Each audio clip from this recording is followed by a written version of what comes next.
Hello, Kareem Rifat here with HelpSME.com.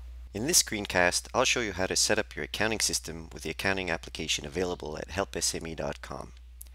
First thing, go to HelpSME.com and select Accounting System from the Tools menu.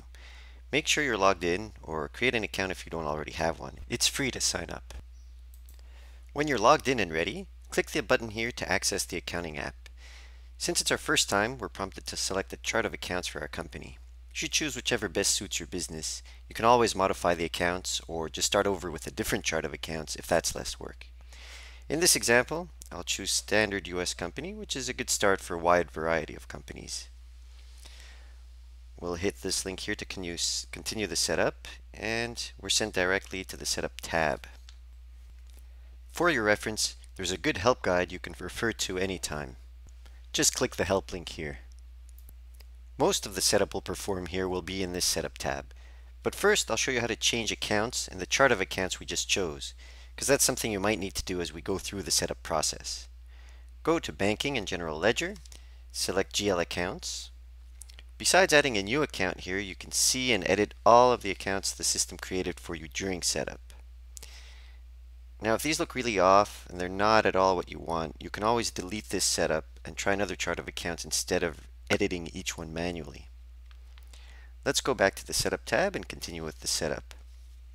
First thing to do is go to System and General Ledger Setup. Once here, make sure you have the right accounts chosen for retained earnings, profit, loss, and so on down the list. If a default account here isn't appropriate and a good alternative isn't listed, you can go back to Banking and General Ledger, GL Accounts, and create the new account there as I just showed you. Then you can enter some defaults for when you enter transactions. These look fine, so we'll carry on. Next, it's a good idea to set your fiscal year. So we'll go to Setup, Fiscal Year, and enter your year. Let's say January 1st to December 31st of this year. The active fiscal year is the one highlighted. I'll show you how to change that in a moment. If you want, you can delete previous fiscal years if they have no transactions. We'll go back to Setup. Click Company Setup. Here you can fill in your company name, address, contact info, currency, and so on. You can optionally upload a logo, which will appear on things like invoices. And this is where you can change the fiscal year. Most of this is kind of self-explanatory, but a feature worth mentioning is the dimensions option here. If you have cost centers like departments or projects, and you want to keep track of revenues and expenses for them, you'll want to set up what are called dimensions. One is the default, but let's say you have different departments and each department has its own projects you want to track. In that case, you might want to select two for dimensions, one for the department level and two for the project level. If you have projects you want to track and no separate departments, you'll probably select one for level for dimensions.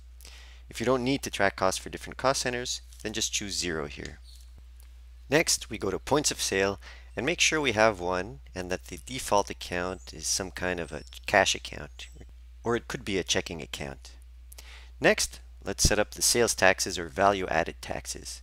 The tax system is very flexible. You can define multiple sales taxes, set taxes on shipping, tax exemptions. It covers pretty much any jurisdiction. By default here, we already have one entered. Let's say we want to change the sales tax percentage from 5 to 6%. That's easy. We just click on Edit and change the rate. We see here that sales tax transactions affect our sales tax account. That makes sense, so no changes needed there. As part of the tax setup, you can create what are called tax groups. These are sets of tax rates for different groups of customers. For example, you might create a tax group for domestic customers and another tax exempt group for foreign customers. With product or item tax types here, you can create different tax groups for different types of products.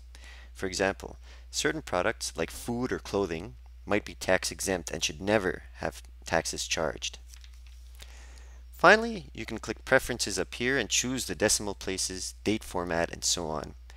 Again, it's mostly self-explanatory. One thing I do recommend you consider checking off is this Remember Last Document Date box here.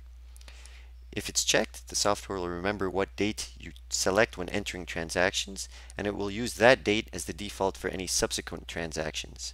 That way, you don't have to keep selecting the same date over and over if you're entering a bunch of transactions for some date in the past. If unchecked, the date defaults to today's date. That's it, your basic setup is complete. After this, you'll want to set up your opening balances, some products you sell, and customers. That and a lot of other stuff is explained in the help docs, and don't forget, if you're not sure what to do, you can click the help link anytime to find help. Hope you found this video useful. Thanks for tuning in.